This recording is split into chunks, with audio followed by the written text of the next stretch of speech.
দাদা, এই বাড়ির মালিক কে? দেখে কি মনে হচ্ছে বাড়ির মালিক আমি? এই বাসন মাজছিস, চুপচাপ বাসন মাজ। বাড়ির মালিক আমি, কি বলতে হয় বলুন। ও আচ্ছা, আপনিই মালিক? হ্যাঁ, ও ঘর জামাই থাকে, বসে বসে শুধু আমার বাপের অন্ন ধ্বংস করে। তুমি কে ভাই? তুমি কি জনগণনা করতে এসছো? আরে না না দাদা, আমার বিয়ে ঠিক হয়েছে, এই তো আপনাদের পাশের বাড়ির মেয়ের সঙ্গে। শ্বশুরমশাই বলেছে আমাকেও ঘর জামাই রাখবে। अच्छा ও, তাহলে তুমিও এই পাড়ার জামাই হবে? তাহলে চলো একসঙ্গে দুজনেই বাসন মাজা হোক। এই বেশি গল্প না করে তাড়াতাড়ি বাসনগুলো মাজ। এর থেকে তো চম্পার বর অনেক ভালো, অনেক তাড়াতাড়ি বাসন মাজে। ওরে বাবা, এখানে বিয়ে করলেই বাসন মাজতে হবে? আমি বিয়ে করবো না, আমি বাবা না বলে দিচ্ছি। যা, এই মালটাও বেঁচে গেল। এই বেঁচে গেল মানে কি? কাল থেকে ওদের বাড়ির বাসনগুলো তুই মাজবি, তোর জন্য ওরা জামাই পেল না।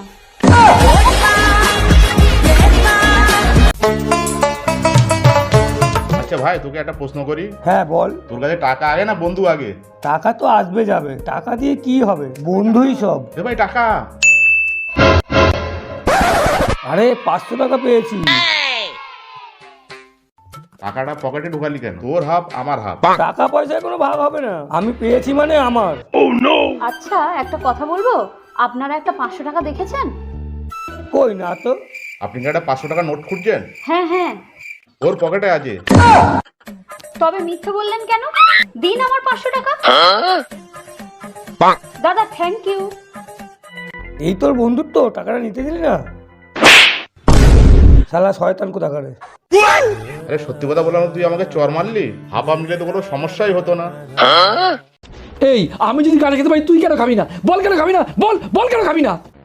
এ ভাই কি হয়েছে? এই দেখ না, আমি গাঁজা খাই, কিন্তু এ কিছুতেই গাঁজা খাবে না।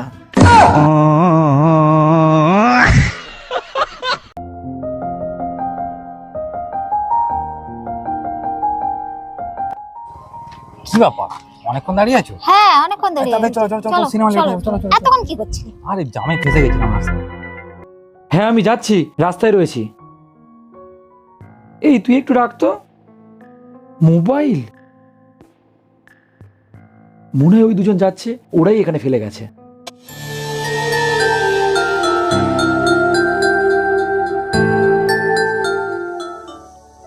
এই যে ম্যাডাম, আপনার ফোন, আপনি রাস্তায় ফেলে এসেছিলেন।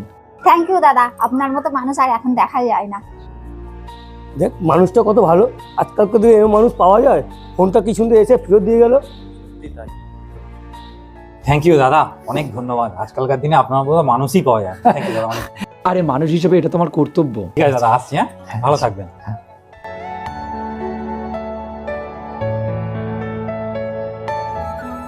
আরে দাদা, আপনি তো মহান লোক। আমি যদি ফোনটা পেতাম আমি কিন্তু ফেরত দিতাম না। আরে ভাই, আমি ফোনটা রেখে করবো কি? ফোনটা তো লক করা, আমি তো ইউজই করতে পারবো না। আরে লক করা তো কি হয়েছে, দোকানে গিয়ে 100 টাকা দিয়ে সফটওয়্যার মারলেই তো ফোনের পাসওয়ার্ড খুলে যেত। ক্ষতি আমার হলো, তার দায় কেনে